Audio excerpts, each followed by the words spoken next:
سلام به همه دوستان.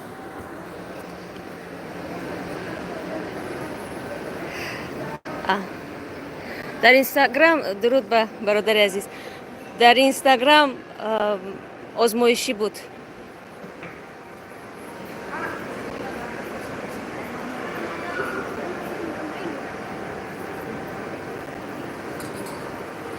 خوبم بینندگان عزیز، دوستان عزیز، میندارم از یکی شما.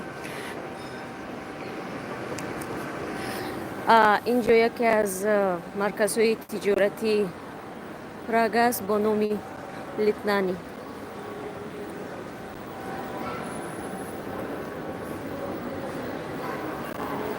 کوشش میکنم یگان جوی درست پیدا کنم تا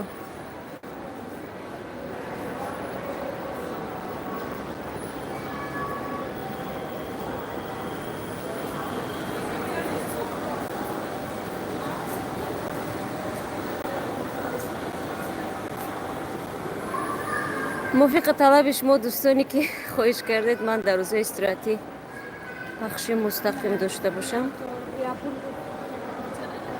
صحبتی ما وابسته به آن خواهد بود که شما از من چی سوال میکنید.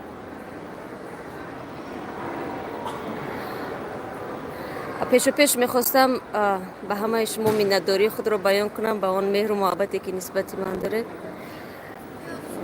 این مهر و محبت بخصوص اون وقتی احساس میشود وقتی در برنامه نباشم. نه اینجا آلمان نیست برادر سعید، اینجا پراگ است. خوبم برادر رمضان، سپاسی فراوان. میندارم برادر добрый человек. شما نیز مهربان هستید.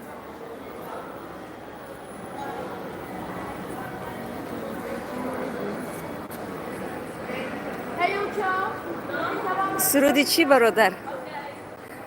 یعقوب. راستی من کم کم هم می سرودم اما حالا کمی آوازم گرفته است.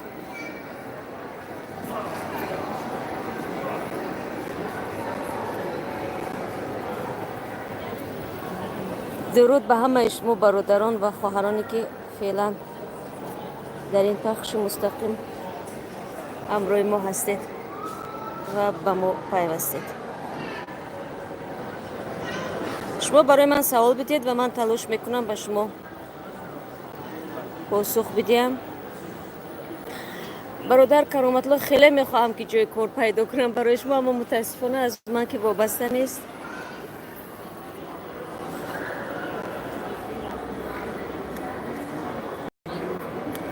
سرود یگان وقت دیگر زمزمه میکنم جایی که خاموشی باشد. من شهروند تاجیکستانم. اگر شما نوارهای پیشتر رو تماشا کرده باشید در اونجا من گفته بودم که شهروند تاجیکستان هستم. هرچند چند سال اینجا بیرون از تاجیکستان. درود سنگالیب. تشکر.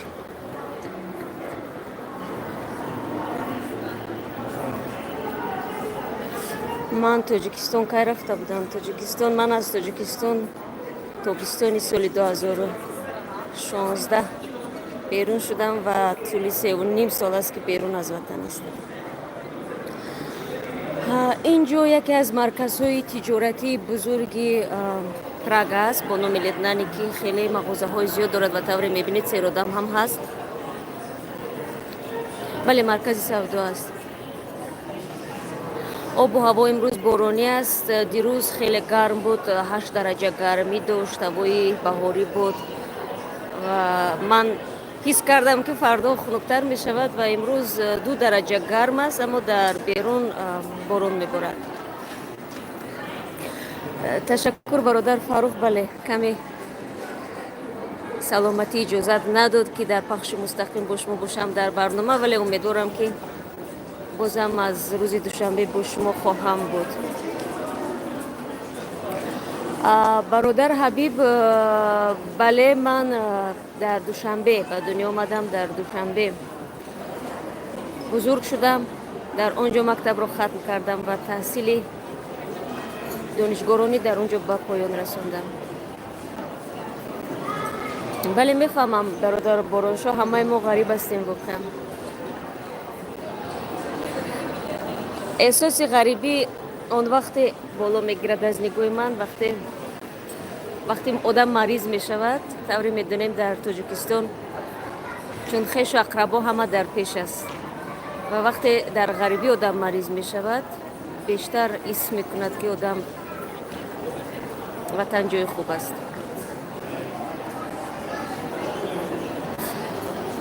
برادر عبدالمجید، من در تاجیکستان در دوشنبه من زندگی میکردم. بیشتر عمر من در دوشنبه گذشته است. در رابطه با شهروندی پراگ جمهوری چک اگر در نظر داشته باشید شهروندی اینجا رو گرفتن آسان نیست. اول اینکه شما 5 سال باید اینجا زندگانی کنید و تقریبا 3 مرتبه شما باید حجتاتون رو عوض میکنن، یعنی طول 2 سالی شما باید تمدید کنید روادید خود رو و بعد 5 سال شما میتونید با سپاریدن امتحان، یعنی زباندانی رو در نظر میگیرند، بعد شما میتونید شهروندی اینجا رو دریافت کنید. ولی خواهر زینور، من روزهای شنبه و یک شنبه استراحت دارم. کمال نفرت من در دانشگاه ملی تحصیل کردم، فاکولته روزنامه‌نگاری و ترجمانی. برادر کامل خوجه هر وقت خدا خواسته باشد، همه ما میدونیم که هر چیزی در نصیب باشد، هر وقت خدا راضی باشد اون وقت میروم دوشنبه و اگر امکان بود صحبت میکنیم. میندارم برادر یعقوب، شاید بیشتر از شما من فخر کنم و از اون که شما رو دارم، شما برادران و خواهران، هرچند این شناسایی ما مجازی است، اما من واقعا نفر خوشبخت هستم که از مهر و محبت یکایک شما برخوردار هم و واقعا هم باعث افتخار من است. باعث افتخار من است که همه شما رو دارم و خدا کند که همه شما هر کجای دنیا که باشید صحت و سلامت باشید و امید به خداوند داشته باشید. برادر ابو عبدالله، شاید من ندیده باشم سوال شما رو، اگر امکان باشد یک بار دیگر تکرار میکردید. برادر لطیف، من نیز به شما احترام قائل هستم، متاسفانه سوال شما هم شاید ندیدم، اگر امکان بود بار دیگر تکرار میکردید. برادر اکرام، سوال خوب است. زیاد طور شما هم میبینید در پخش مستقیم در برنامه زیاد میپرسن که لباس ها از کی است. لباس ها بیشترش از خودم است. خب وقتی که آدم افیر میبراید خواهی نخواهی آدم میخواد که هر روز لباس های گوناگون داشته باشد چون دلبزر نشود و طور شما هم دید بیشتری معاش من به خریدن سر لباس میرود. برادر دوبلی چلاک سپاسی فراوان و پسرانم خوب هستند، فعلا در همین جا در نزدیکی بازی دارم. خواهر رخشانه سپاسی فراوان، به شما نیز درود. سلامتی امیدوارم خوب می شود تا روز دوشنبه و من با شما دیگر باره در برنامه خواهم پیوست. سپاس برادر کامل خوجه و من نیز انتظار آن هستم که با شما بازم دیگر باره در صحبت باشم. متاسفانه برادر عبدالمجید، واقعا در این سالهای اخیر صفی آنهایی که میخواند به اروپا بیایند زیاد است، ولی راهش اونقدر آسان نیست و هر کشور فکر میکنم شاید طلبات و قانونگذاری خود را دارد و فرق میکند. و طوری هم شما اگر در صحبت قبلی ما رو تماشا کرده باشید، گفتم در پراگ که ما زندگی میکنیم اینجا خیلی سخت است برای پذیرفتن مهاجران. تشکر برادر علی جان، بار دیگر سپاس از همه شما.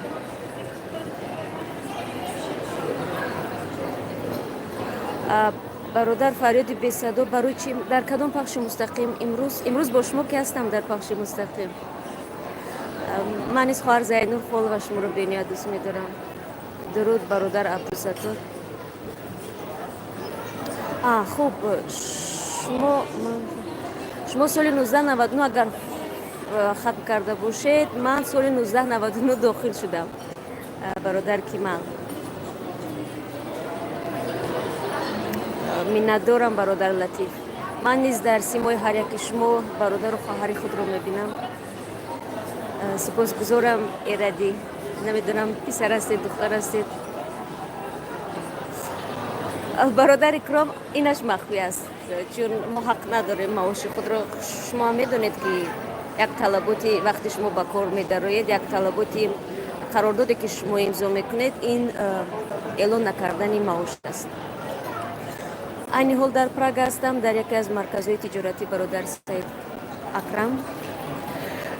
хоҳар Наргиз, сипоси фаровон. ман низ бовар кунед ҳар рӯз барномаи ахборро интизор мешавам, танҳо ба хотири шумо, ба хотири он ки бозам бо шумо рӯбарӯ биёям, аз дарди шумо бигӯям, мушкилоти шуморо бирасонам.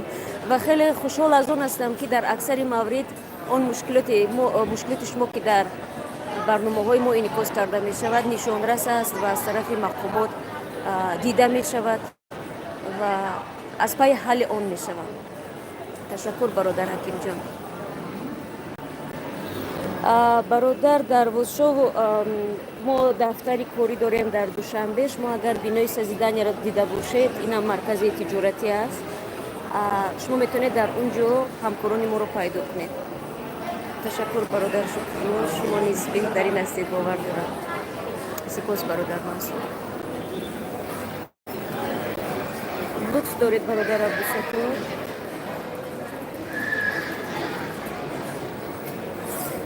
бале бародар диҷон, ман пайваста дар бораи оила суҳбат мекунам. воқеан ман оиладор ҳастам, шукри худо, ва ин неъмати бузург барои ман хеле арзишманд аст ва ман шукри худо 3 фарзанд дорам.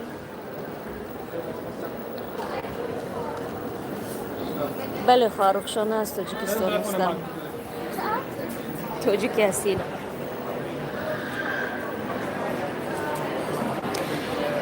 сипос алиҷон умед. ман хеле миннатдорам аз яки шумо ки воқеан тавонистам дар дилҳои шумо ҷо бигирам. ин боиси фахри ҳар нафаре ҳаст ки воқеан дар рӯбарӯи бинандагон қарор мегирад. ва ман ҳамеша бо шумо самимӣ ҳастам дӯстон, ҳамеша бо шумо самимӣ ҳастам. дарди шумо ин дарди ман аст, хушбахтии шумо ин хушбахтии ман аст ва фикр мекунам ин чиза шумо низ хуб эҳсос мекунед.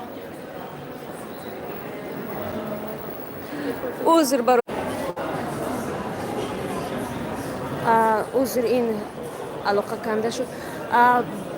Дарвозшоҳ мо аз тарафи давлат ташкил нашудем. мо радиои байналмилалӣ ҳастем ки аз тарафи Конгресси Амрико маблағгузорӣ мешавем. бародар Ибни Сино, агар шумо дида бошед, мо пайваста дар барномаҳо телефони радиоро мегузорем. мо 4 ва 5 телефон дорем ки шумо метавонед тариқи имо ва вайбер ё ин ки телеграм бо мо тамос бигиред ва шумо ин рақамҳоро метавонед ба сайти мо ворид шавед www.ozodi.org ва онҷо навишта шудааст ва шумо метавонед бемушкил он рақамҳоро пайдо кунед. на чаро бародар Абдулло, шумо тақдири хеле баланд доред, чун сеҳату саломат ҳастед, муҳимтар аз ҳама, ва ин тақдири баланд аст. хуб, хоҳар Зайнур, ман дар болотар гуфтам, оиладор ҳастам ва соҳиби 3 писар. ташаккур бародар Амир, хеле сарфарозам. салом бародар Сари Хосор. хуб, кӯшиш мекунам бародар Диҷон бо шумо бештар суҳбат кунам. шумо барои ман танҳо мавзӯи суҳбатро бигӯед ки дар бораи чӣ суҳбат кардан мехостед, то ин ки суҳбатҳои мо суҳбатҳои холӣ набошад ва ба манфиати шумо ҳам бошад.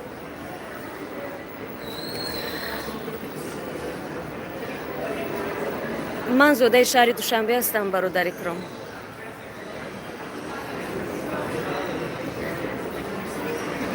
шояд модарнома, шояд ифтихор кунад, надонам. лекин ман гуфтам ки бештар аз ҳама ман ифтихор мекунам, чун имкон дорам ки ва радио барои ман чунин имкони хуберо фароҳам кард ки ман ҳар субҳ бо шумо рӯбарӯ биёям, ҳар нисфи рӯзӣ бо шумо рӯбарӯ биёям ва хабарҳоро ба саҳни шумо бирасонам.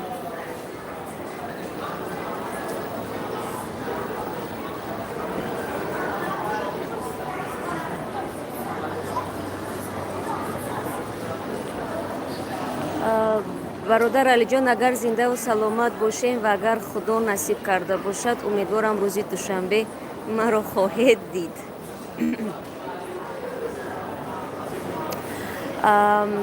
дар бозшоу мо ҳаргиз зидди давлат чизеро нашр накардем. ҳар он ки мо нашр мекунем мутобиқи қонунгузорӣ аст. ин ҳеҷ як қонунҳоро вайрон намекунад, муғоир ба қонунгузориҳо нест. ин озодии баён аст ки яке аз рисолати аслии мо ин пешниҳоди ахбори мунсифона, бетарафона ва воқеӣ аст. ватан ман шояд саволи шуморо надидам. узр. салом. бародар Абдураҳим, дар бораи чӣ навор накардем? узр, нафаҳмидам. усмо навиштед, нафаҳмидам.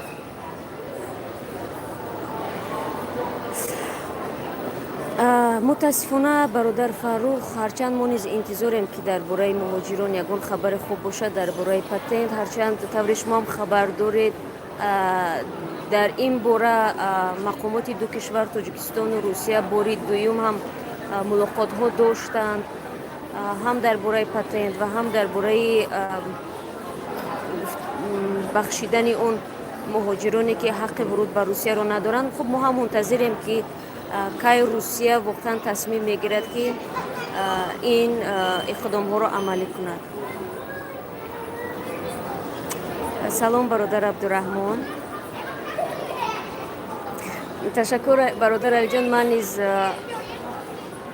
ҳаминро мехоҳам ки фарзандони ман бо роҳи рост ҳидоят шаванд ва ҳарчанд дар Аврупо зиндагӣ мекунанд, аммо кӯшиш мекунем ки аз фарҳанги тоҷикӣ дур нашаванд, забони тоҷикиро фаромӯш накунанд ва тоҷик бимонанд. бародар Сарихосор, медонед хеле мехоҳам муаррифӣ кунам, аммо мутаассифона чунин иҷозаро надорем ва тавре мебинед ҳар нафаре ҳам ки ба вақти суҳбатҳо канали худро унҷо эълон мекунад ё таблиғ мекунад, маҷбур мешавем ки аз канал берун бикунем, чун аз шунидани хабарҳо одамро дур мекунад ва ҳушашонро ба дигар тараф мебарад. шумо низ саломат бошед бародар Саид Акрам. амрико аз ин кораш ҳеҷ фоида намегирад бародар. амрико ҷонибдори озодии баён аст дар кишварҳо ва аслан радиои мо дар он кишварҳое фаъолият мекунад ки қонунҳои демократия онҷо ниёз ба он дорад ки арҷ гузошта шавад. дар бораи Золотая корона бародар Субҳон, мутаассифона бозам чизе наве нест ва тавре ба назар мерасад масъулини ин ширкат ё намояндагии онҳо ҷонибдори он нестанд ки дар маркази ягонаи бонки миллӣ пайваст шаванд ва тавре бонки миллӣ мегӯяд ҳанӯз гуфтушунид дар ин замина идома дорад. барои ҳамин ҳам шумо метавонед танҳо тариқи контакт, Юнистрим ва Вестер Юнион маблағҳои худро фиристед ва таваккал карда ба Золотая корона нафиристед, чун агар аз шумо дар Русия маблағҳоро қабул ҳам кунанд, дар Тоҷикистон пайвандонатон ин маблағҳоро гирифтан наметавонанд. аз ин хотир аз дигар ширкатҳо истифода кунед ва феълан аз Золотая корона истифода набаред.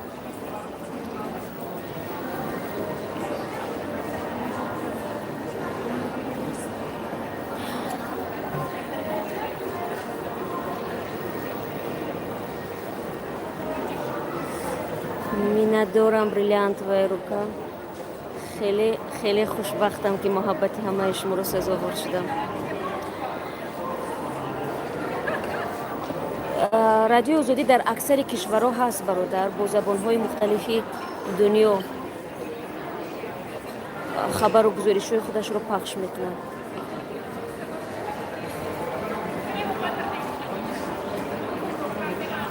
сипосгузорам аз шумо Дарвозшоу. ҳамаи кори мо барои шумост, ҳамаи фаъолияти мо низ барои беҳбудии ватан аст, барои беҳбудии зиндагии шумо هموطنان عزیز است. دل شکسته خب شما میتونید فعالیت کنید اگر به شرطی که آزمون اعلام کنند در رادیو، ولی فعلا چنین خبر رو ندارم که کارمند میگرفته باشند، اما شما میتونید به هر صورت فرستید سیوی خود رو یا اینکه شرح حال خود رو و کی میدوند شاید میتوانید به صفی همکاران ما بپیوندید.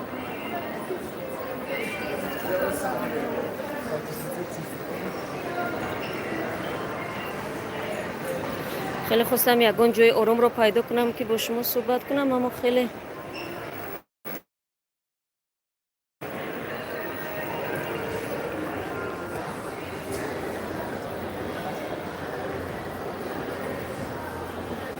طوری میبینید اکثر مغازه ها تخفیف دارند.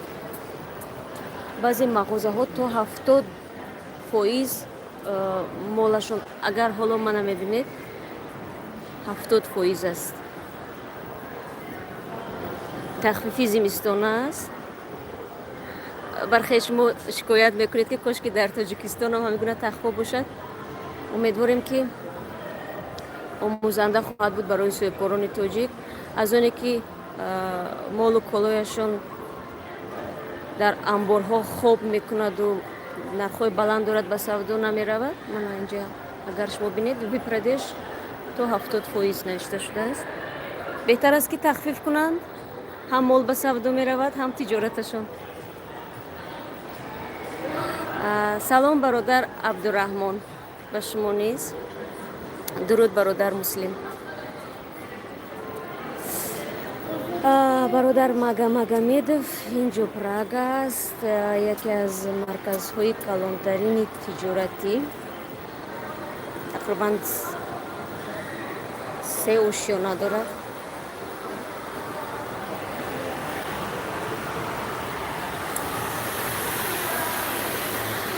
بله 70% و میدونید بعضی شرکت های یا که مغازه های نام است و خیلی نرخ های بلند از تخفیف شما میتونید مال های با صفت رو با نرخ ارزانتر دریافت کنید. اگر میبینید اینجا همه با رنگ سرخ سیل نوشته شده است، یعنی همین فاینال سیل، یعنی همین هفته آخرین تخفیف است. خوب با بهار می شود، باز در بهار هم تخفیف اعلان میکنند. ساعت حالا اینجا 4:10 است. بعد از 20 دقیقه دیگر تاریک می شود. برادر جاجا خوب انسانی است، انسان است، آدمی است. بعضی وقت آدم بیمار می شود، نیاز به استراحت دارد و فکر میکنم از روز دوشنبه من میتوانم بازم با شما بپیوندم.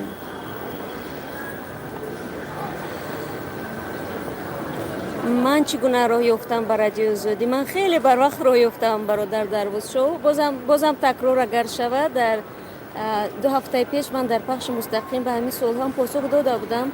من طول 18 سال می شود که در رادیو آزادی کار میکنم و از کورس 3 من به کار در این رادیو پرداختم. اون وقتم برنامه جوانی تازه شروع شده بود، آزمون اعلام کردن و من از آزمون گذشتم. تقریبا 14 سال در دوشنبه کار کردم و 3.5 سال است که در پراگم.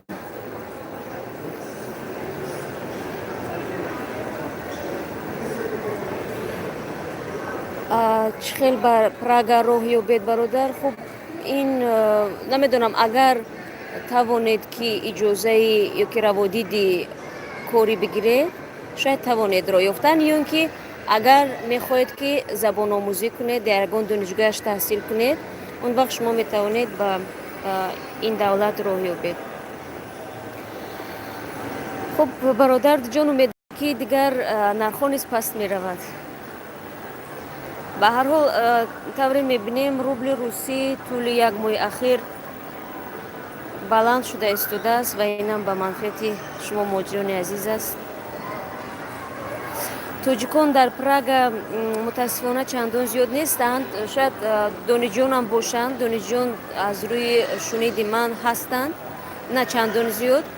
ولی شهروندان جمهوری همسایه تاجیکستان یعنی ازبکو خیلی زیاد هستند در اینجا اونا هم تحصیل میکنن هم کار میکنن و حتی طربخانه خود را دارند در اینجا. برادر عبدالمجید طوری گفتم هر کشور طلبات و قانونگذاری خود را دارد و خوشبختانه حالا اینترنت دسترس است و شما هر معلوماتی دلخواهی که میخواهید شما میتونید در گوگل همون سوال خود را بذارید و از اونجا راحت درباره قانونگذاری هر کشور معلومات پیدا کنید.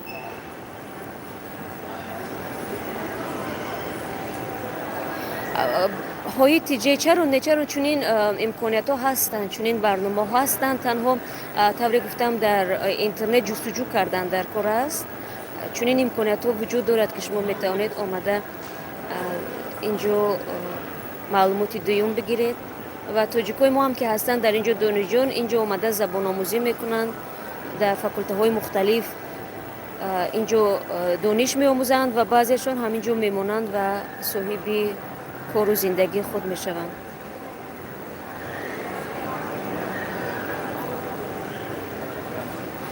در آلمان تاجیکو خیلی زیاد هستند. در پراگ طوری گفتم شهروندان ازبکستان اساساً در اینجا در مغازه ها کار میکنند، در همچون راننده در تاکسی ها کار میکنند. کارهای زیاد اینجا با کارهای زیاد مشغول شدن امکانیت هست، از جمله در ساختمان نیز. مهم این که شما توانید روادید اینجا رو دریافت کنید که خیلی سخت است اینجا روادیدش رو دریافت کردن. نه با زبان چخی صحبت میکنن اینجا که خیلی با زبان روسی مانند از کلمه هایش در پراگ و اگر شما زبان روسی رو خوب دانید آموختن زبان چخی به اصطلاح تاجیکی دو کارت دو می شود برای شما.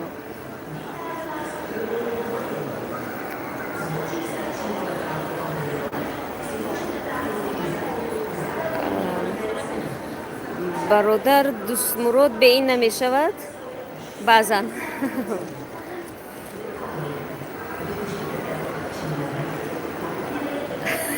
تشکر زیاد برادر.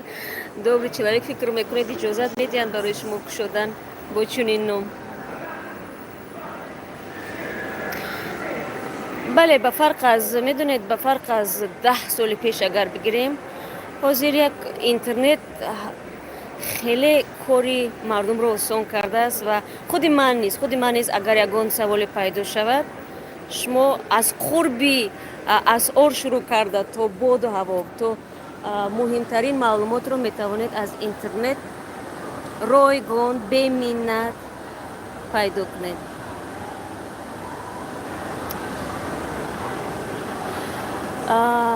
در بوشهر اینجا زبان‌های گوناگون هست، ملت‌های گوناگون هست. ما در رادیو در اینجا کار میکنیم. مثلا همسایه ما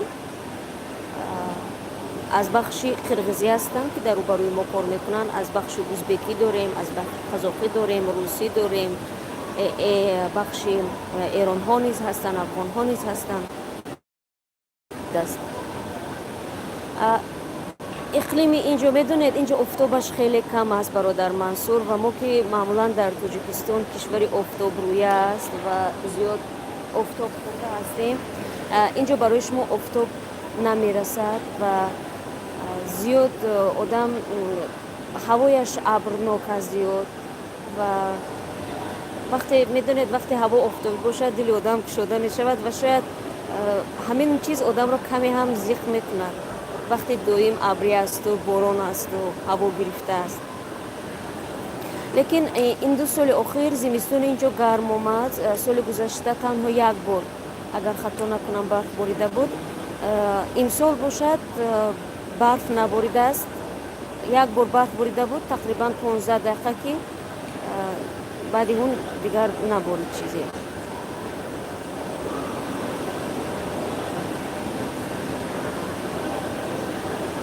به شما نیز تشکر برادر بهروز. خب امیدوارم موفق میشوید و حتما می آیید و صف شما نیز در پراگ زیاد می شود، صف تاجیکو. البته این باعث خوشحالی است وقتی هموطنان ما در گوشه‌های مختلف دنیا زیاد باشند و به همدیگر کمک رسانند برای پیشرفت، برای بهتر کردن زندگی خودشان. شما نیز در پناه خدا باشید برادر عبدالرحمن. برادر ابو عبدالله، شما کجا رو در نظر دارید که رید می شود در تاکسی؟ شما نیز سلامت باشید برادر بهروز.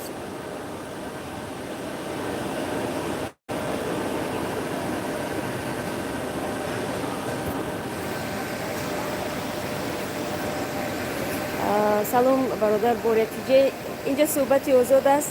هر کسی سوال دارد من کوشش میکنم تا قدر امکان به سوالها پاسخ بدم. Вам очень интересно, спасибо большое, برادر صغیر.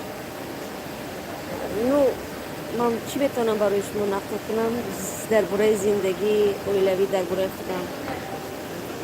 هر چیزی بود من گفتم. مثل شما یک انسان عادی زمینی، صاحب اویله، صاحب فرزند. خب رید بعضا وقت عملیات میگذرانند برای تفتیش بازم مهاجرو. اینجا میدونید بیشتری اوکراینی ها غیر قانونی فعالیت میکنند و عملیات ها گذرانده می شود و به اصطلاح معمولی رید ها گذرانده می شود. نه تنها در مثلا تاکسی ها شاید نمیدونم، ولی میدونم که در ساختمان ها، در شرکت ها رید ها میگذرانند برای معاین کردن اونها که غیر قانونی در اینجا کار میکنند و اونها از کشور خارج کرده می شوند. بله میفهمم برادر عبدالمجید زبان انگلیسی رو.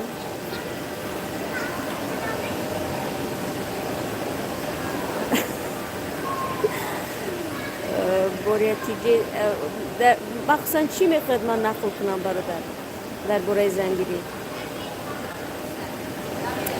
سپاس فراوان برادر داوود. شما رو نیز هر کجای دنیا که هستید خدا نگهبان باشد، صحت و سلامت باشد. مهم از همه این سلامتی است.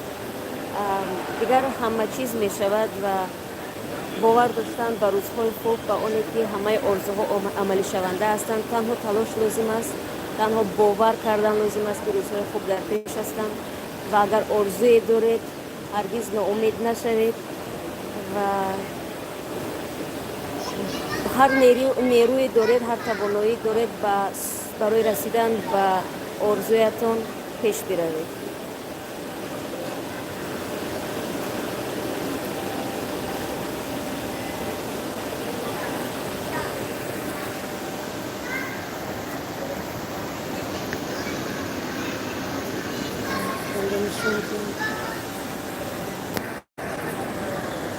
نشون میدم برای شما اگر این موضوع بسید برید میفرستم شما. البته چندان فکر نمیکنم صفت و چهره من خوب باشد، اما در دل شما نماند.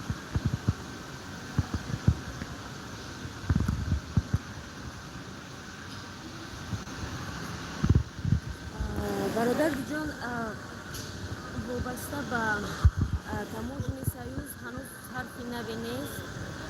چون سالهای پیشتر مقامات تاجیکستان سود و زیانی وارد شدن به این اتحاد را میسنجد و فکر میکنم اگر خبری نوی شد در این رابطه ما حتما یکم شده برای شما خواهیم گفت که تاجیکستان وارد می شود یا نمی شود.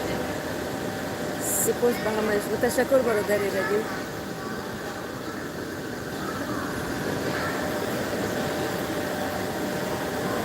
برادر منصور، اینجا خب برای فعالیت کاری آمدیم. خب معلوم است که تا آن دمی که اینجا کار میکنیم همینجا زندگی میکنیم و بعد توکل بر خدا، هر چیزی در نصیب باشه اون چیز را خواهیم دید. شاید اینجا خواهیم ماند، شاید جای دیگر خواهیم رفت. آفریدگار بهتر میداند.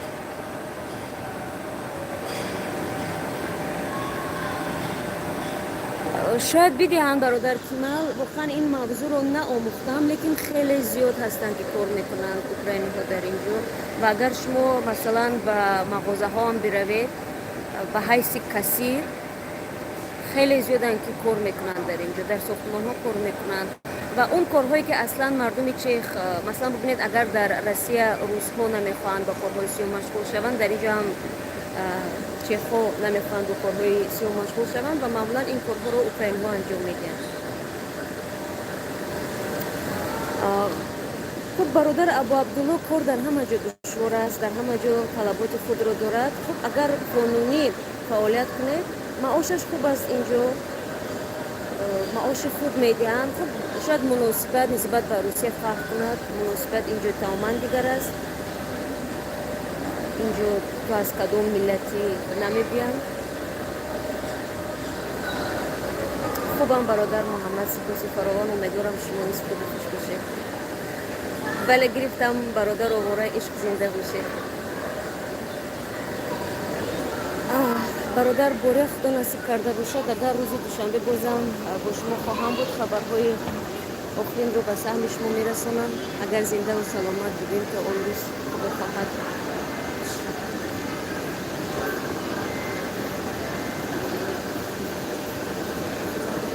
خب مهاجرت خوب است ولی باید کوشش کنیم که در هر کشوری که می رویم اگر آدم مثلا یگان هنری را از خود کنه هیچگاه خور نمی شود در کدام دنیایی که نباشه، در کدام گوشه دنیایی که نباشه، زیرا طلبات همیشه با آدمی هنرمند در همه جا است، چه در کشورهای پیشرفته و چه در کشورهای دیگر.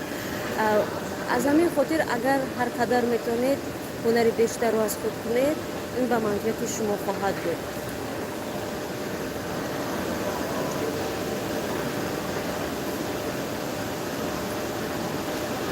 برادر محمد شما کجا رو در نظر دارید؟ اگر در دوشنبه در نظر داشته باشید بینای سازیدنی است اونجا در داخل همون مرکز تجارتی، این مرکز تجارتی است و مرکز کوری است، در همه جا شما میتونید پیدا کنید. سلام برادر دولت، خوبم، از شما پرسیم.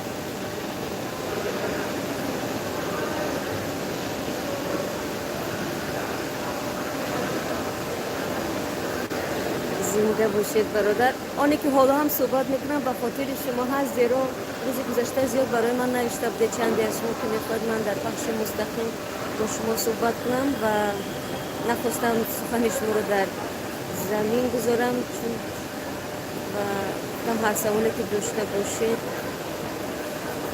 برای من بگید و من کوشش میکنم در این چند دقیقه برای شما پاسخ بدیم. اینجا مرکز تجارتی پراگ است برادر محمد. های تیجی برادر شما کجا رو در نظر دارید که برای گرازدانی کردن می شود یا نه؟ میندارم برادر ابوعبدالله، برای شما برای کار میخواهم تشکر که با ما در این صحبت بودید، با امید صحبت های بعدی. در اوکراین شاید باشد برادر بوریتیجی، من راستی گپ شاید باشد اونایی که اگر از کشورهای دیگر می آیند شاید داشته باشند، دقیقا نمیدونم اما می شود دید. لطف دارید برادر سعید، من ندارم از یک شما.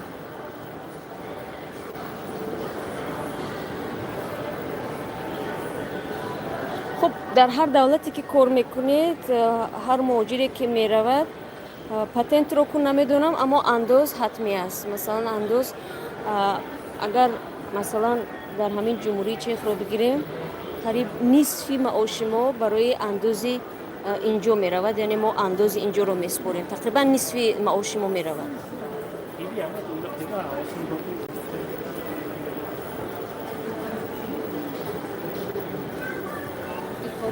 خب میفهمم برادر بوره، واقعا دشوار است. خب امیدواریم که این حل شونده باشد و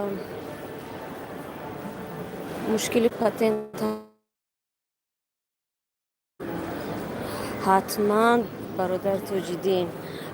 نمیدونم من هم راستی گپ وقتی این چیزا رو دیدم حیران شدم. واقعا هست اینجا تعمیری پایه‌افزار هست، اینجا ساختن کلیدها هست. در هر مرکز تجارتی یک گوشه دارن. اینجا حتی جای دوزندگی هست که هرچند من یکم بار استفاده نکردم تا امروز، نه از تعمیر پایافزال. اینجا میدونید چون راهاش خوب است، همون پایافزالی که شما میپوشید زمستان و تابستان، باور کنید یک چنگ نمیگیرد و شما حتی پایافزالتان رو هم خوب است. اینقدر تیز برای تعمیر نمودن احتیاج پیش نمی آید.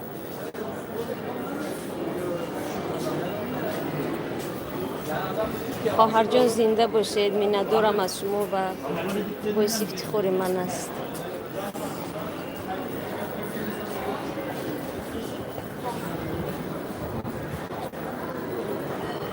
برادر کمال، شما این را در نظر دارید که پتنت ندارد؟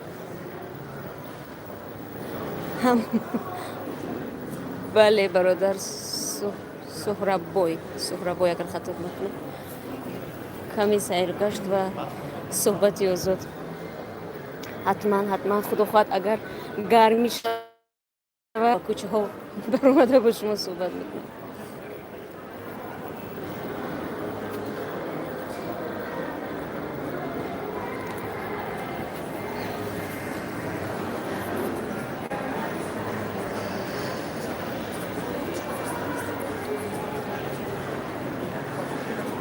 خب در سروزیر روسیه پرسیدید برادر. خب حالا تعیین شد و میبینیم که برنامه های او از چی عبارت می شود و چی نوگانی ها خواهد داشت. امیدواریم انسان هر وقتی هست میگند با امید بهبودی است، با امید روز خوب است و امیدواریم که روز تا روز بهتر می شود.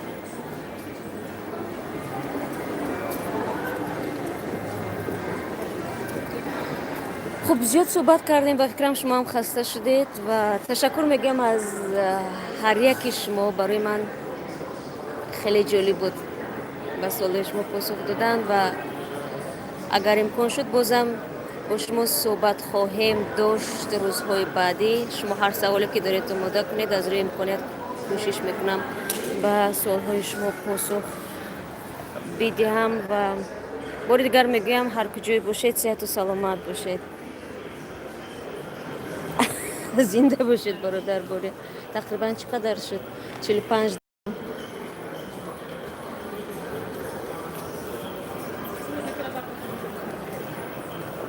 تشکر، هزار رحمت.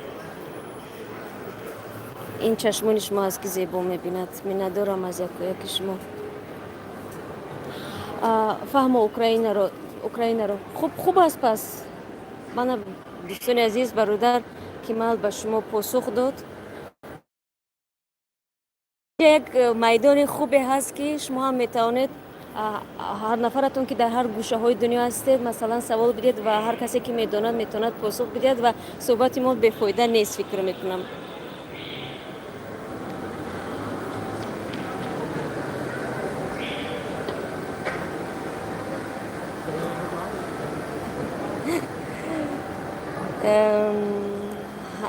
از یکی شما می ندارم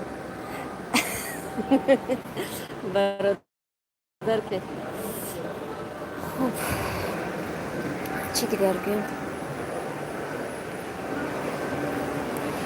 تشکر برادر اسمت جان. با امید دیدار نوبتی اگر خدا نصیب کرده باشد. امیدوارم که صحبت ما به منفعت شما بود. حتما در آینده کوشش میکنم که با شما صحبت بیشتر کنم.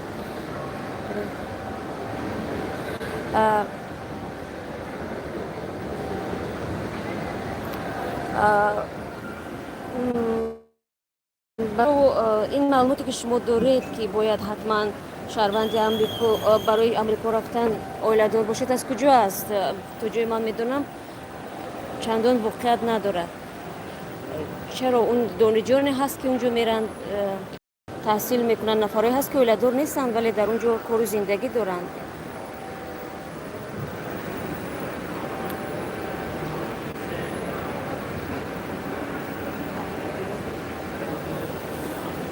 ولیکن باید بگویم که امریکا واقعا هم کشوری امکانیت هست. هر نفری که اونجا هست وقتی صحبت میبینید که مکانی هست که هر کسی از روی توان و اقتدارش با خودش کار پیدا میکند و زندگیش رو پیش میبرد. نه این درست نیست، این درست نیست. شرط نیست که شما اویله دار باشید.